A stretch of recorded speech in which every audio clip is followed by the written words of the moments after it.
We have really talked about the Chinese reopening from COVID-0 and how that revenge spending will help the EM space. But at the same time, we're seeing that China is warning top bankers of deepening crackdowns when it comes to corruption at a time when we thought that perhaps those crackdowns were done with.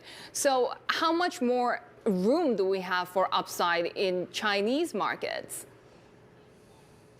I think that there's still some meaningful room for upside in Chinese markets. I think that the consumption-related rebound is just getting started.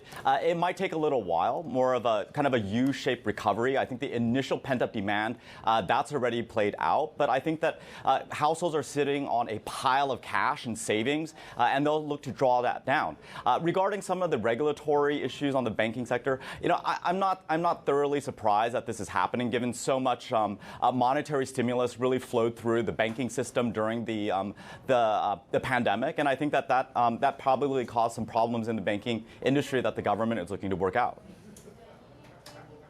Yeah, we've seen, to your point, the Shanghai Composite up about 7% so far. So that this year, that rally does seem to have a reasonable momentum behind it. I'm wondering what your thoughts are on tech, though, as well, particularly as we see Alibaba looking to split into 6 units and potentially other big tech companies following suit.